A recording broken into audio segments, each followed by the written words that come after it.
Well, we're missing Dwight.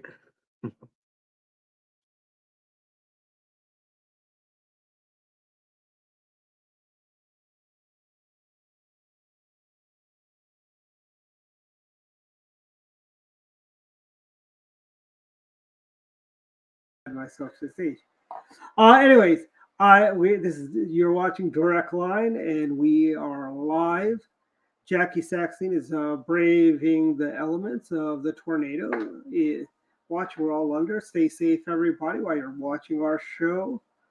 Um, Welcome. We have the pleasure of having David Shephard on our show again today, the author of his sequel to his previous book, Norton's Choice. Right. So the governor, when we last left Governor Norton, he had become governor, and he's got a bunch of scandals. Yes, What the have you first. been up to? Well, the first book was written a few years ago. As you know, my background. This will maybe help kind of tell the story of why they're the stories. I was a Virginia conservative blogger. I was writing about politics in my home state. It was very depressing, as you can imagine. And I came up with the idea, this concept to write a novel to try to capture the period of time. And so it centers on a governor. He's a moderate Democrat from my home of McLean, Virginia. And in the first book, he got elected. You saw him running against his opponent, who's probably a little young and inexperienced, but she was still a good candidate. He beats her. Mm-hmm. And he's embroiled in some scandals. But in the first book, he survives, and his popularity is intact. This book takes. Go ahead. Well, this book takes place really in the towards the end of his term, the third year, and again he's back in trouble. And part of it relates to that campaign because a lot of things come out that he did in that campaign, and some of the things he did as governor. And it's to the point where he really can't survive it. And I won't give you too much of the story, but away, but it's in his third year as governor. And so in Virginia, when the governor is in their third year, that means we have a presidential election. And the party is concerned that he's going to be a drag on the ticket, the national ticket. So they want him gone. And he has a choice. Does he stay and fight, or does he do what's probably in the best interest of his party and leaves? And so the book discusses that at the end, and he makes his choice. And so you see how he comes to it. And it's a shorter book than the first one. It's just 170 pages. I wanted a shorter book because, my first book is 400 pages. And just from a marketing standpoint, I don't know that people want to read that many pages of a book because they got other books to read. And this one I decided to make economical, word-wise. I decided to make it so that, people can look at the book, they can pick it up, and they think, I can finish this book. I can do it pretty quick. And so far, I've had people reading it in just a matter of a few days. So it's been a pretty good page turner. So what was the inspiration for writing a sequel for this book? Well, your last book ended on a cliffhanger. Yeah, there's a lot to that because what I try to do is capture the period of the time from my standpoint. And so the first book was fairly kind of depressing, frankly, because at least from my side, we were doing poorly. And and that book reflects that the governor's riding high and his party was riding high. And I thought that was the case in Virginia because the first book was completed before Glenn Youngkin became the Republican nominee even. And I thought that Virginia was pretty much done. In other words, politically, no disrespect to your audience, but Maryland or Massachusetts or New York. So the book reflects that. Well, it wasn't too long ago that I had a lady at church came up to me and says, yeah, Dave, I like the book, but I kept waiting for some sort of justice to happen to the governor. Nothing did. And I understand her point, but I was just trying to capture the period of time from my perspective. But I decided she was right, and I wanted to write this book to tie it all up, to end the first story and to end the guy's career. And I completed this. Believe it or not, the first draft, it was done in about 3 weeks. Of course, there's the rewrite and stuff like that, but the story was pretty quick to get done. I will say this, though, also, when the publisher read it, he told me, he said, I'm surprised. I said, what are you surprised about? And he thought it was fairly sympathetic to Norton. He thought that the book was surprisingly sympathetic to him. I don't know. I think maybe there's a reason behind that because with Virginia, things are looking up, and Ralph Northam, the former governor, is gone, and maybe I was in more of a generous mood, and so this book was a little bit nicer to the Democrat governor. So But is Governor Norton supposed to be Ralph Norton? well, I can't say, but let me just put it this way: they were all inspirations for me. Mm-hmm. So all the characters are probably people you know. The Mm-hmm. second book, I did reduce the number of characters. The first book had a lot of characters. In this case, I've reduced it a good bit to make it a tighter book. Mm-hmm. But it's I think it's if you didn't read the first book, it's okay because I wrote this to stand alone, believe it or not, so that you can just read this and it incorporates the first book, and it does it in such a way that even if you didn't read the first one, it's okay. And actually, I think you could read this one and go back if you wanted deeper understandings about some of the other characters. You can go back and read the first one. Mm-hmm. So, and I think the tone is a little bit different in this one. The first one was fairly satirical, a little too much so, I think. So in this one, I changed the tone a bit, so it's a little more serious, and I stripped out a lot of the snark or the jokes. Um, as you know, the first one got a little funny because I put in an AOC character in Virginia, so I put in some. I was just being funny, and I was having maybe a little too much fun. But in this one, I tried to strip it down and make it a little more serious. So. So this book, can people read the second book without reading the first book, or? Absolutely. It's written in such a way that it incorporates it, so you wouldn't have to read the first one. And I wanted to do that because I wanted a book to But you want stand everyone alone. to read the first one too, right? Yeah, I would like that. That'll help and give you some more background. But I wrote it in a way that I figured, okay, if someone picks this one up and they could never read the first one, would it make sense? Would it work? And I think it does. So it just starts off with him in that third year, and they sort of reminisce about everything else that happened sort of in the first book. Mm-hmm. And then the star character the other character, I keep calling her the good character, but my favorite, when she comes into it, again, all her story and all that background comes in as well. So you wouldn't need to read the first one. And I did a few different things in the second one. I married her off, so she is married in the second one. Mm-hmm. She was a state senator from Prince William County, and beautiful woman, a little young maybe to run for governor. She's only like only 36 years old, I think, when she ran. Mm-hmm. But That's, I think, the same age Governor Allen was when he became governor of the Old Dominion. there's a reference, by the way, to that in the book as well. I included, and she's kind of like a Carrie Lake or a Tudor Hall. I don't know if you remember from Michigan. Yeah, I know Tudor Hall. The thing about her is I wrote the first one before I had known about Carrie Lake or Tudor Hall or any of the others, so I didn't borrow from them in this case. And so anyway, I married her off, so she is married in this one. But a lot of the characters also come back, and I think it's a good read, but it's getting out now, so we'll see. I had fun with it, and I learned a good bit in terms of the writing process from going to the first to the second. I think in many ways, I think the second one is better written. Whether it's a better story or not, I don't know. But I learned a good bit about writing it's funny. I'm not really by career or training or anything like that a writer. Certainly, I never dreamed to be a novelist or anything. I was a conservative blogger, political copy. So Yeah, for you me, got a Substack, right? What's your Substack again? I do You my got a Substack account. So I do write political, but those are columns. I mean, it's not really like a story. I never thought I'd write a story. But with the first one, I just thought I could make my points and tell this story. They say everybody's got a book in them, and I believe it, but I just Yeah. worked at it to try to get it done. And so I got that first one done, and then I just figured, well, I want to kind of close the circle with this second book. I don't want to I don't want to leave the things in that first book just hanging. I felt, let me do another one, in part because I thought I could do even better, but also so that I could close this story and tie up these loose ends. And I also wanted to give people a sense of justice or a more positive ending. It kind of killed me for that in that first book that it was left the way it was, but I was just trying to capture a period of injustice, I thought, or I was just trying to capture a bad political mood, and that's what I did in that first book. So I'm sorry that wasn't as positive, but I think I've made up for it in the second one. Did you know you had a second book coming when you finished the first one, or was the initial? I The didn't. first one was It's one and funny. done.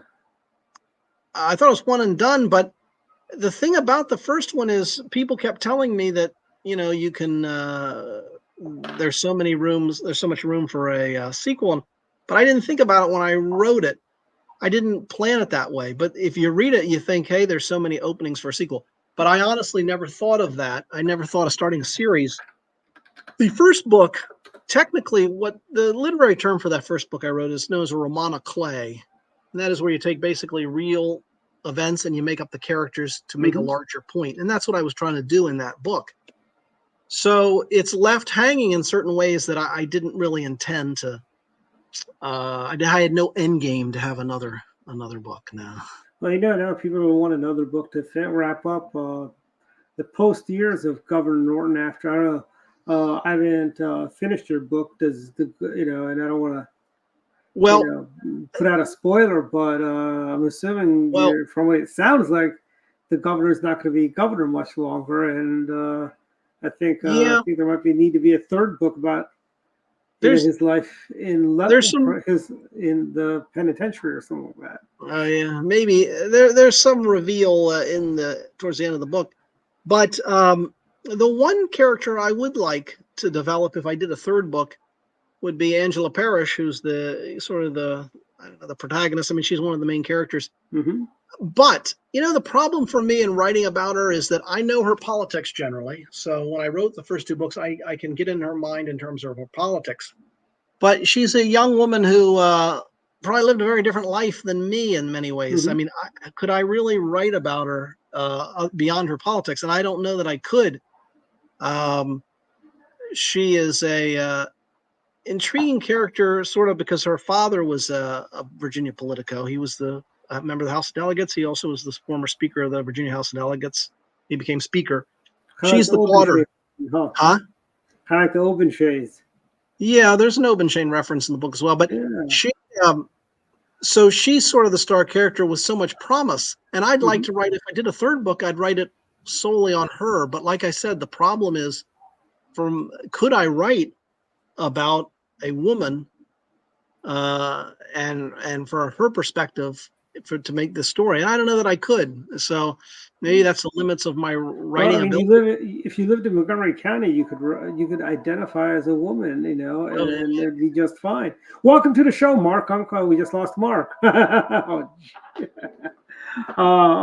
sure Mark will get back on.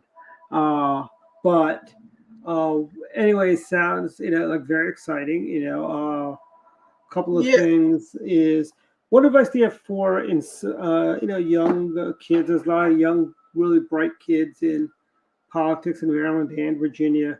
What advice do you have that they want to write a book about their political experiences? I tell you what, I think would be a great book is somebody to write about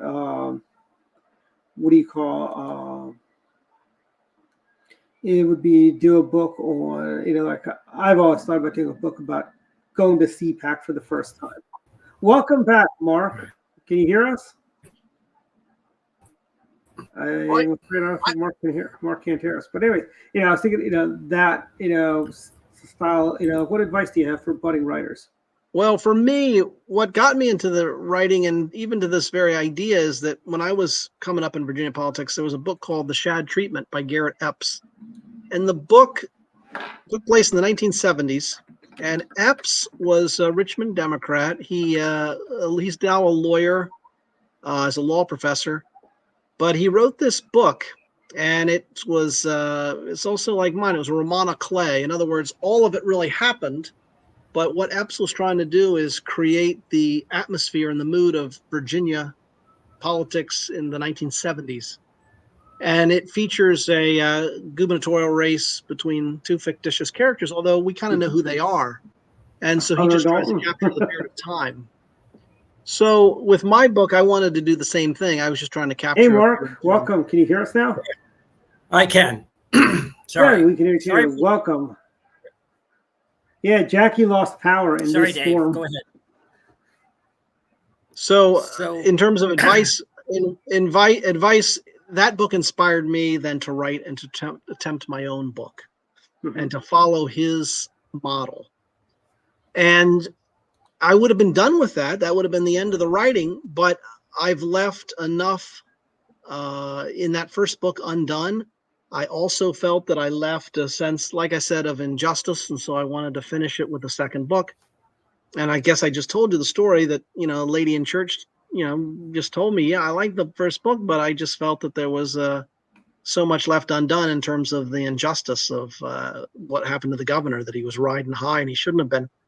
So based on that, I decided, okay, I will do another book and I'll go ahead and try to finish all of this up and tie it together. And that's why I did it. And like I said, just was 3 weeks. I just banged. Must have been somewhere in the back of my mind. So I just banged it out. And it'll surprise you probably. It's not what you might think in terms of the end. And as I said, I think I was fairly sympathetic to the guy. I didn't intend to be, but actually I think the book is somewhat sympathetic to him. But I don't know, maybe you'll disagree, but I think I was fairly sympathetic to a guy who's pretty ethically challenged. So what were some of the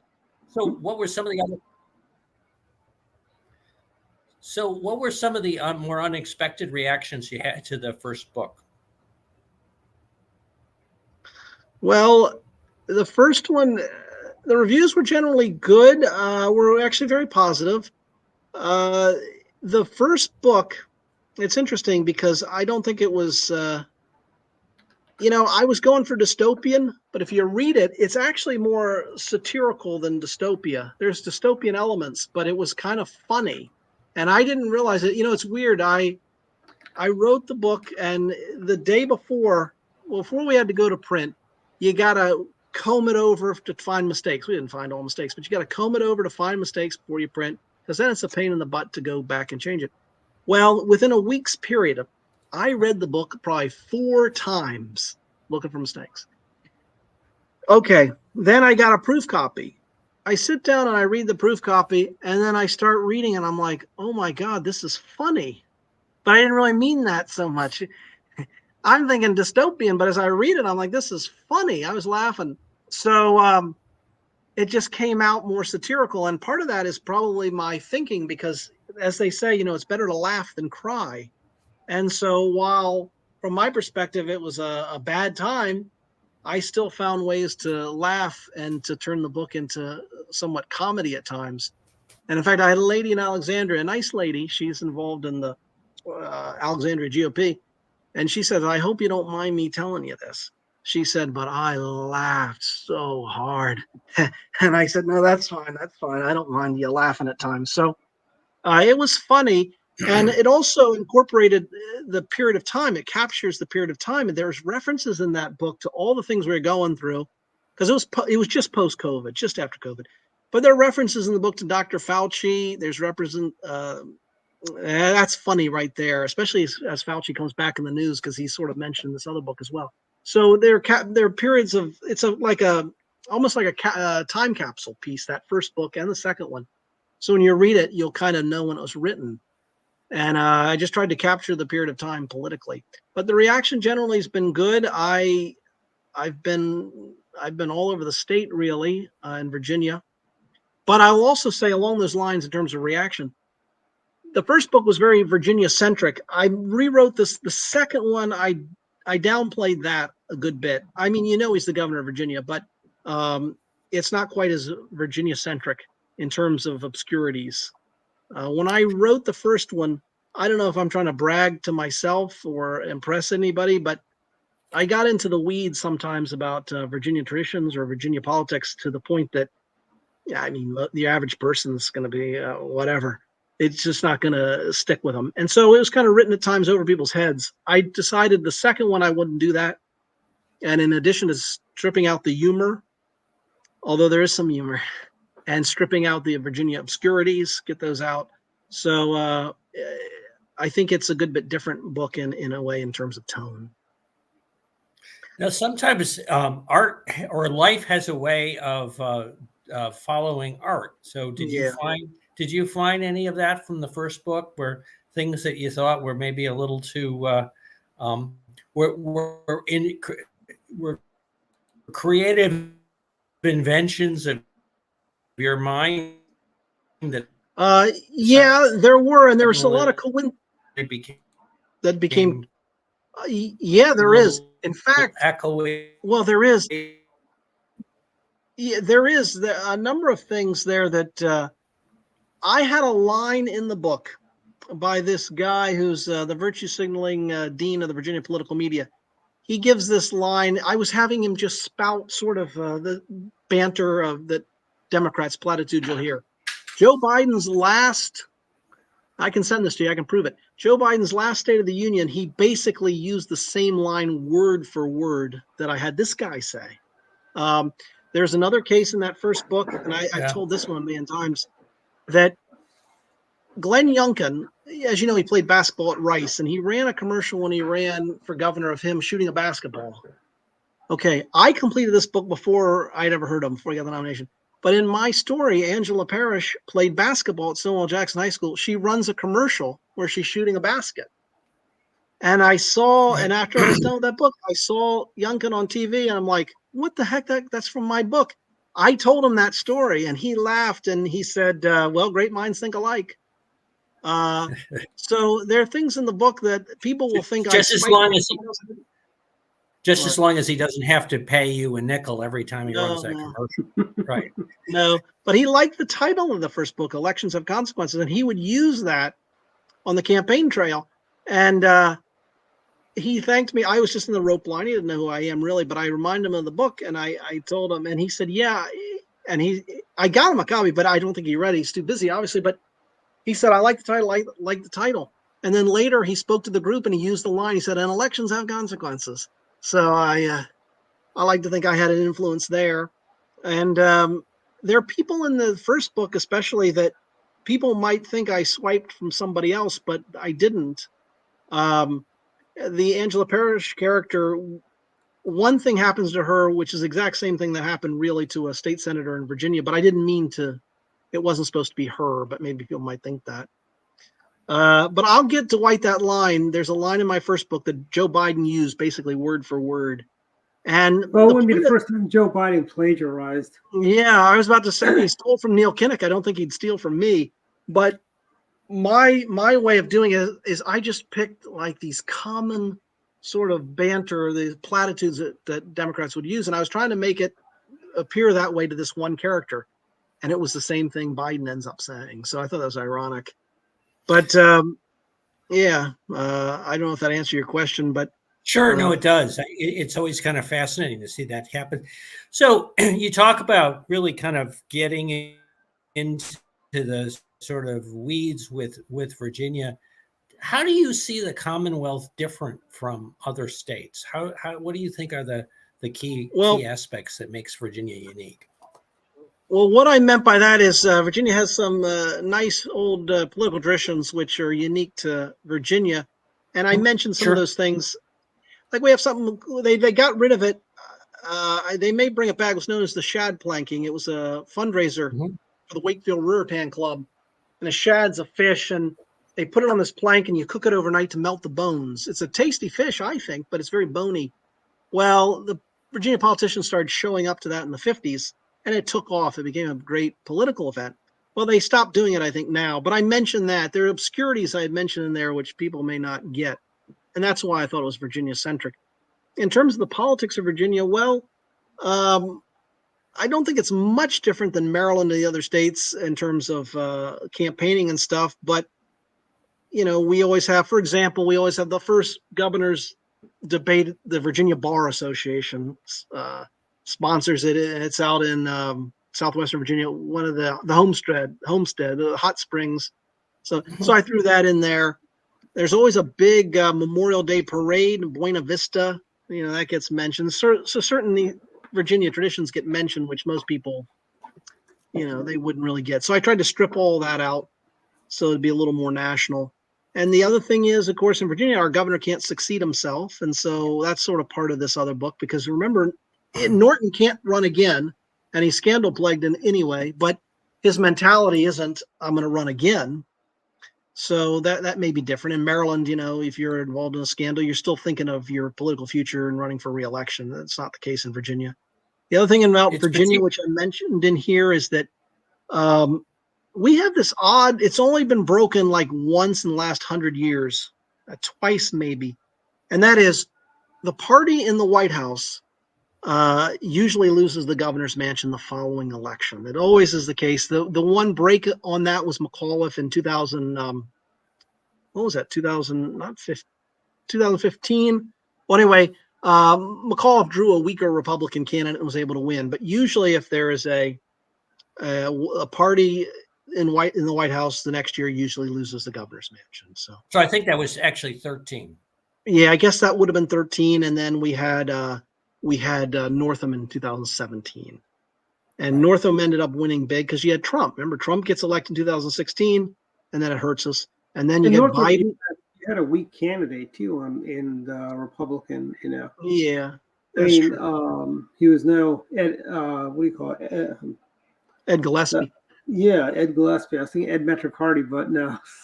Yeah, but that gets mentioned sort of. So those are a little bit different there.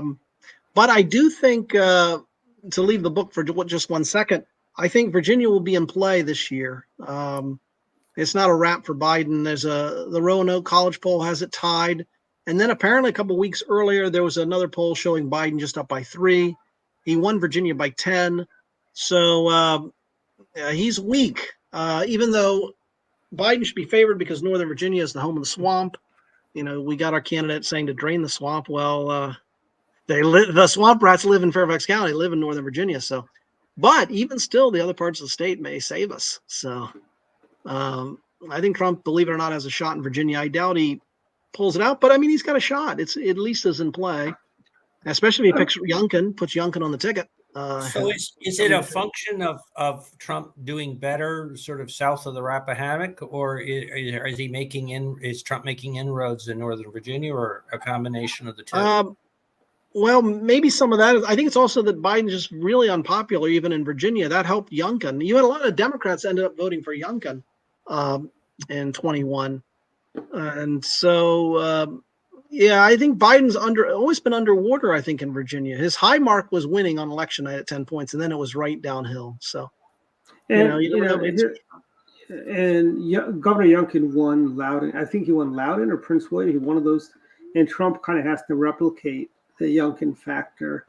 Youngkin was able to win big in the place. He outperformed probably Trump percentage-wise in lots of rural parts of states. And at the same time, in Northern Virginia and Loudoun, Prince William, he lost, but wasn't quite getting destroyed. The margins were smaller, Yeah, so I mean, it's not like you're getting destroyed there. You're getting 45, 46% of a Loudoun, for example, or Prince William. Yeah, that's not bad for you if downstate you can do well. So, but in the book, I'm just trying to think if there. So I would say, well, in terms of the national politics and my book, I was just going to say that, in some ways, my Republican candidate Angela is a lot like a Trumpista, but she's like Trump in the form of a young, beautiful woman. So, and the media hates her. So when you read the book, there's a lot of the parallels, especially the first book, with what's going on. And in fact, I did swipe one thing. Remember the unsubstantiated charge that Trump had said the military's for losers and suckers. Well, in my book, it's actually, there's a similar thing where Angela anonymously is accused of telling an ROTC recruiter at UVA that she's not going to join the military because it's full of losers, suckers, and sheep. So I did include that into the book. And I also included, remember the McAuliffe line when he said that schools have no business telling teachers what to teach? Parents have no business telling schools what to teach. Right. The book was completed at the time, but I went back to add that line because I thought that was such a good line. We're going to have to put that somewhere in the book. So, and then the other thing about this book, I used another Biden line. Do you remember when he came to Virginia for a fundraiser and he described Terry McAuliffe as the real governor of Virginia? Well, I include that in the book where the president also used that same line, a different president, but that Angela Parrish is the real governor of Virginia. So I threw that line in there too. So you included election denialism, huh? Yeah, they mentioned that in the book. Yeah, that becomes a. So if you read the book, even if you're not from Virginia, I guess my point is Right. you can still end up appreciating a lot of those sorts of things. And So- your book tour is gonna. Go ahead, Mark. I was going to say, so as you probably had to cut things off as you finished too. Now you said you wrapped things up, but do you have a third book in you? The one thing, if I did do a third book, I would. I'd like to, in one way, the good character Angela. I keep calling her that, but she's denied the governor's mansion again. I'm not giving away any secrets because after the second book, she's still not governor. But I would do one on her. I'd love to do a book on her, focused on her and her rise. But the only problem with that is, I was telling Dwight earlier, from my perspective, in terms of writing it, I understand her politics. But you see, I'm not, and it should be obvious, I'm not a woman. I'm not a 36-year-old woman. I don't know to write from her perspective. I wonder how difficult that would be for me to pull off. I don't know. Because they say you write about what you know. And I've kept both books sort of elementary in that sense. I've given my sort of perspective on life and politics, and I can do that. But for me to put myself in her eyes, and I don't know if I could do it. But that's what I would like to do. Picking a point of view is obviously an important step in Yes. the fiction process of figuring Yes. out how you're going to go on from there. Well, that's a good point, and I'll tell you this: one little anecdote. That I was so inexperienced with this, I didn't even know what's the point of view of my book in a sense. And I was told, the publisher said it's third person omniscient. And I didn't even, I knew so little, I didn't even realize that that's what this is written from, third person omniscient. And, there's the different points of view. I've also heard that there's third person limited, where the narrator doesn't know everything.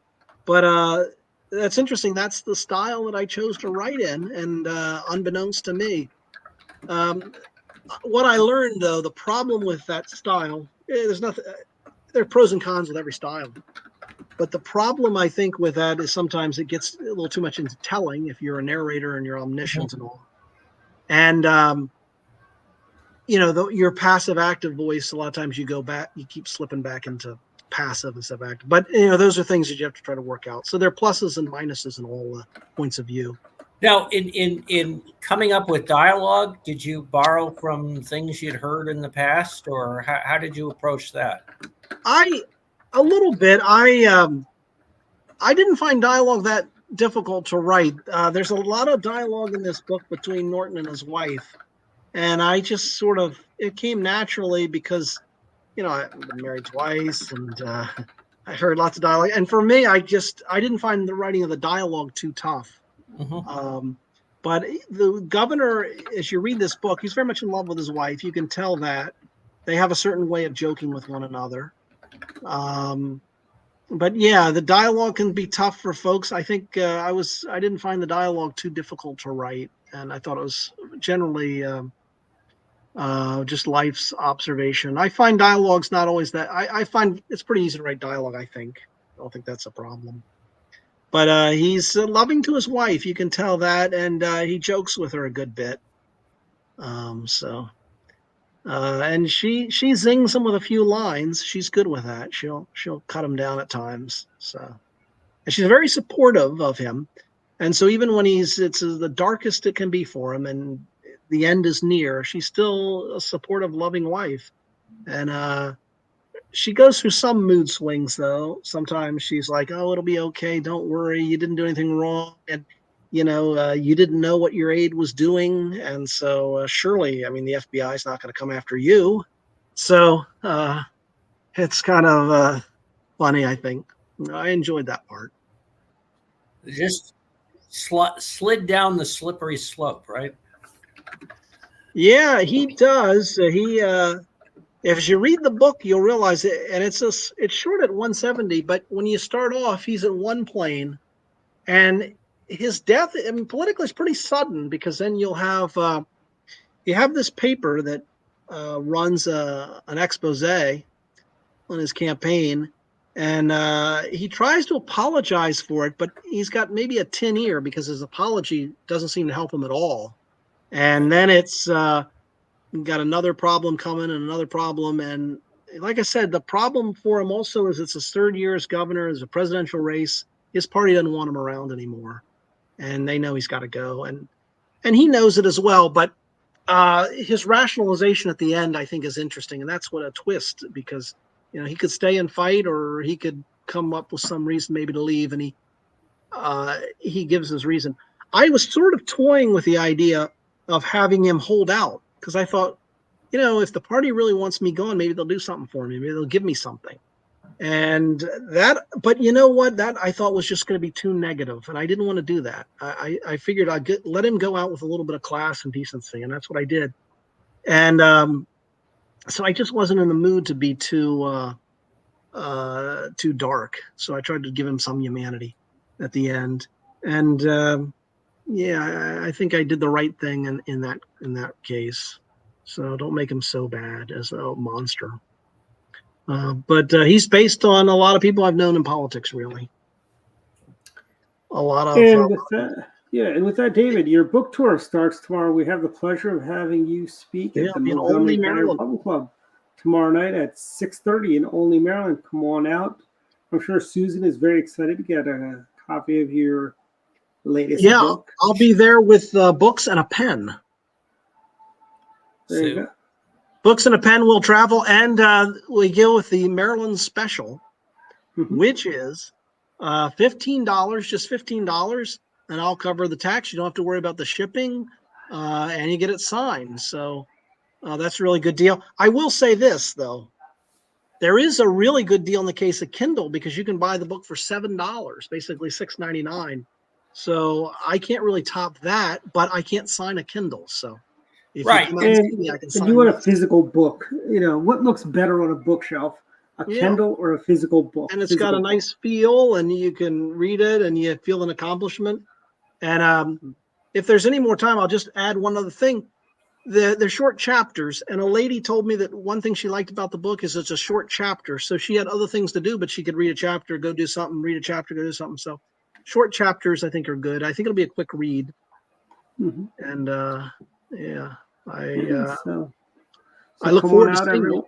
Yeah. So come on out, everyone, tomorrow 6:30 at the Mama Lucia's in Olney, Maryland. It'll be great. Yeah.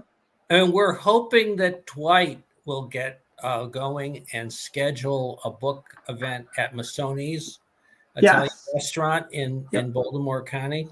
What you do? Explain why that would be such a good place to have a book event. Don't look quizzical, David. This is a shameless plug. This is a shameless plug that we work into every show. So go ahead.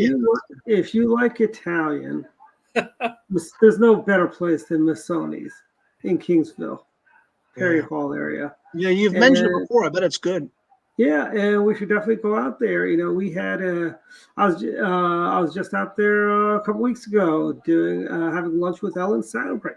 It is the place to be if you're a Republican in Maryland. Masoni's is where you want to go and entertain your other Republican friends. Why give money to Democrats by going to, say, one of the chain restaurants like Olive Gardens or TGI Fridays? Why give money to Democrats? Support Greg Masoni's Italian restaurant right there in the heart of Perry Hall, the land of Councilman David Marks. And actually, Dwight, the food is good too. It is excellent. The food is excellent. And by the way, you mentioned Ellen Sauerbrey. There is a Ellen Sauerbrey reference in this book. There you go. So we should probably force people, or I should say not force people, encourage people to buy the book rather than tell them what the reference is, so that they'll be able to. Absolutely. Ellen Sauerbrey, I mentioned the campaign. I won't say exactly what it is, but I do mention her campaign. I remember that campaign. I was coming up in politics. I was young. And she basically won the campaign. She won the race against Paris and Glendenning. But I do make that reference in the book, and I cite that. I don't know if a lot of the younger, like Jackie, who was on earlier, I don't think she'd know who that race. But I do mention that in my book. You know, it's hard for people like Jackie to spend any time in Maryland politics without having that election drilled into them. It really was. That's quite true. It was a watershed. It's a shame because of the power, she's not on to defend herself, but I think she'd be the first to acknowledge that this is kind of one of those. It was really an iconic election that was important for Republicans going forward. Yeah, I remember election night, everything was going great, and we thought things are going so great, we're going to win in Maryland, because she was up all the way towards the end. But anyways, I don't mean to. Yes. Anyway, well, we're looking forward to seeing you tomorrow. Well, good. I look forward to seeing you, and please. I think you'll find it's a great use of your $15. You'll get your money's worth. I think you'll love it. Excellent. Good night, everyone, and we'll see everyone at Masoni's. Take care. See you tomorrow, Maryland. Bye now.